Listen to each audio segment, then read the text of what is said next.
ก็มาcuốn khởi treo này có giờ yên giờ dao giờ trượt đủ trượt tan giờ treo này nè cuốn khởi treo này giờขึ้นกันขึ้นจ้องเจอดีเจอวันพ้นตีมันหือเนี่ยมันเฮ็ดสังกำมาปลองก่อนนี้สึกโคเขียวว่ากระจอยมันก็ไม่มาเมื่อไหร่เมื่อวานเมื่อไหร่มาขามออกลิกมาว่าRCS กับ SDP เนี่ยมันตุ่มหนึ่งเฮ็ดสังเคยป่นรถเตอผ่าดินมา5เนี่ยมา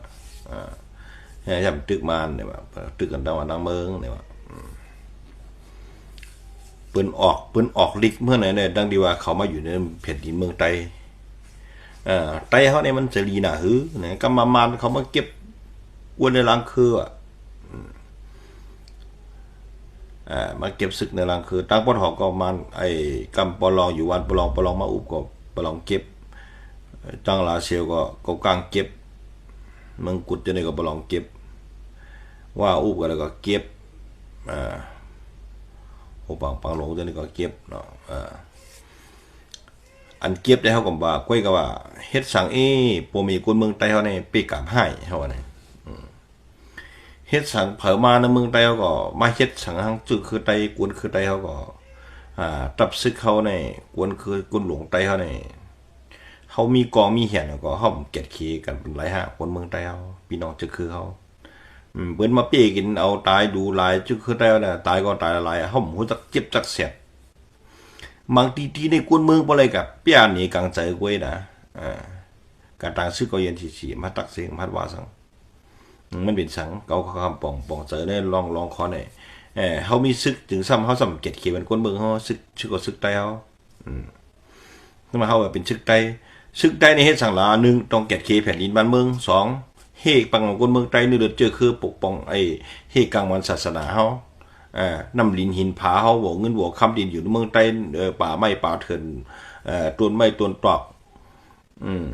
สายใจกูนั้นกูเมืองเฮกังบันหนังคือประเดี๋ยวมัดติ๊กๆเนี่ยอันนี้เขาได้เฮ็ดซึกขึ้นมาแต่ที่เฮแกมันกูนั้นกูเมืองเขาเคยพอเลยอยู่กัดเย็นเชื่อสามากระปันโมเดลในใครหนากระปันเจ้าผ้านะกระปันโมเดลเนี่ยเปิ้นถังเล็กเข้าเปิ้นกำจุ่มออกลิกกำจุ่มในออกลิกนี่สินี่ไต้อันไหน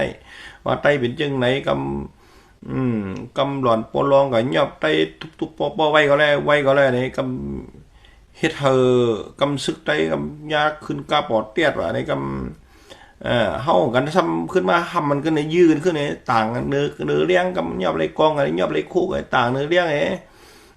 เฮากันขึ้นเฮ็ดกันขึ้นนี่เปียเหมือนเฮาเปียน้ำมือเฮานี่เปิ้นลองในเฮ็ดให้เปิ้นถังเลยเขาก็บ่เตือนแหละชื่อในตึกเตสิเป็นก่อแทงตั้งนาว5ในกะเฮาคนเมืองไต้เฮาคนเมืองไต้ก่อนนึงเนาะหันจังไหนกำข้างออกลิกมาเหมือนกันได้ครับก็ด้วยเขาคาคัตตาน่ะเนี่ยในหลายบนถังลิกใต้ในเฮ็ดสังเฮาซ้ำเฮาซ้ำต้มนึงออกลิกสารคัดขึ้นหน้า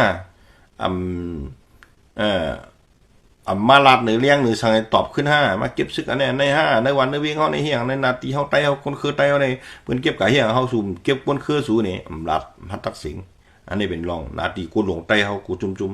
ถูกดีเฮกังถูกดีลาดปัน